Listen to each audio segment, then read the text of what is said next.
the next part of this, I wanted to try in a breakout, and Ray's going to help us with the breakout.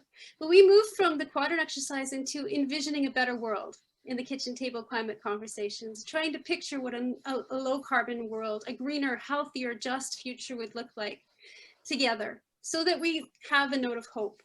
So Ray, my question for you is, what would that better world look like for you? And we're going to break out. So we'll be in groups, I think, of 4, Ray, if I'm remembering correctly. And right. we're going to spend like let's spend only 5 minutes, Ray, just because we're behind a little in our breakouts. Okay. Opening the room. Yeah. Sarah, would you like to share something to the group, a vision that you had that you shared with me and Rosemary? Yeah, I was talking about the aspect of incorporating or advocating issues to do with climate change and environment within education sector, that is in schools and right from the daycare level all through all levels of education. And then we also talked about advocating with the government and municipal on the licensing bodies, especially those in charge of new and upcoming buildings, to ensure that renewable energy and ways to reduce wastage or conserve water is incorporated in the building policies or building license, so that at least there is, for example, if you're approving an upcoming building, there is the option of solar energy, or putting taps, smaller size taps, to reduce the amount of water going through. So those are some of the areas. Can't remember some, maybe Mark or Rosemary may be able to help me here. Thanks, Sarah. I think you summarized your points very well. Yeah. Rosemary had also shared in the education realm that Sarah was talking about regarding outdoor classrooms and experimental learning in nature, and getting children attuned to it while learning in those spaces. So I thought that was a nice addition to that. Yeah, if you'd like to share, you can put an S, or if you want to share verbally, put an S, or just type in your vision in the chat and I can share it. Lynn, do you want to type yours in or just share it? It was kind of cool, the last thing you said. Okay, yes. So I said that more local activities that are low carbon intensive, as in less flying and more sort of staying at home and doing activities in nature or in your own community. And Sharon added that you can get on Zoom and you can actually be even more global, because you connect with people in any part of the world online, so that it's opened up in a way both those worlds in a different way than we were experiencing before, and that's through COVID. But those would also help us to continue the kinds of reductions in fossil fuel emissions that have happened under COVID, if we could continue some of those.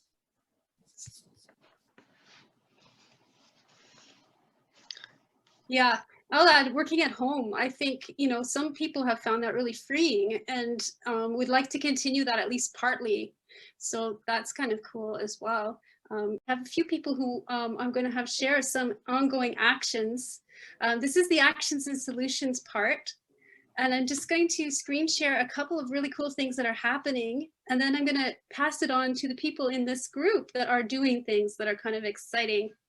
So let's just see.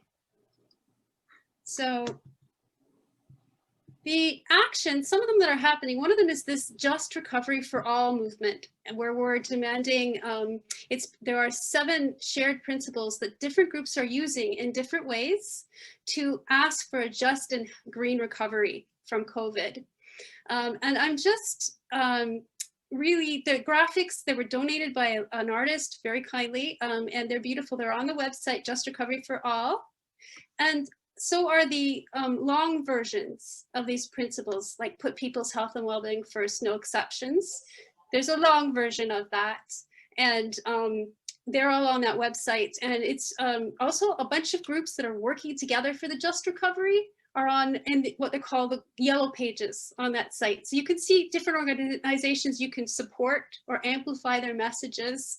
And everyone is right now, of course, really targeting the government because they're coming up with their recovery budget. And everyone is using, a lot of people I see, which I'm very pleased about, are using this framework of a just recovery for all, which is pretty cool. So that is one thing. Another way of looking at it is the Green New Deal. And there's some videos in this kit. You could show one of these short videos if you wanted to your group.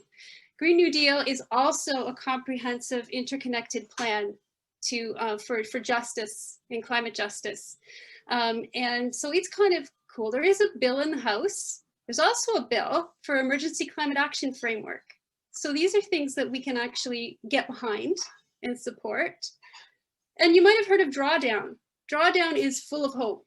There's so many solutions, and they've got their new book, their 2020 book of Drawdown solutions out at drawdown.org.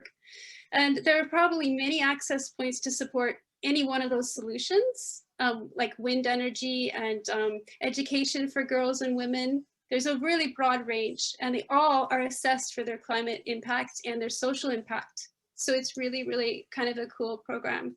So this section is for your climate conversation participants to sort of get an idea of what they can do and get behind.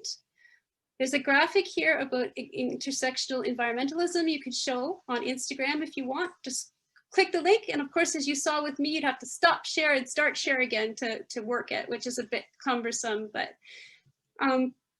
so I see there might be some chat, so I'm going to just pause and then we'll do the very last exercise, and then we'll have the people speak that are in the group about their current exercises. So a bit like I wanted to show how the Instagram thing would work. So if you want to show something live like this, it's really cool and a little dynamic. So that was that link. The link is in the presenter slides.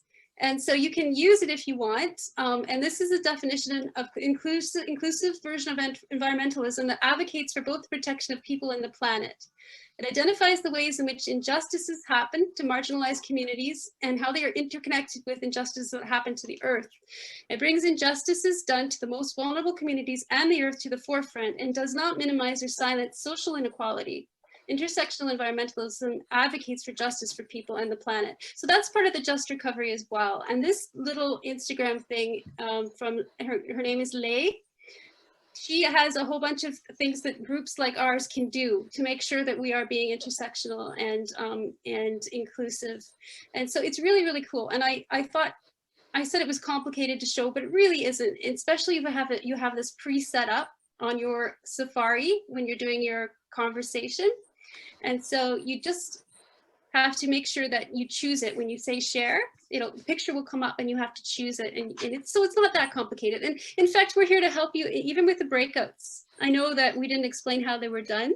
So we're going to follow up with some sort of technical notes, and you're welcome to reach out to us. If you're holding conversation, we can even set up the Zoom for you.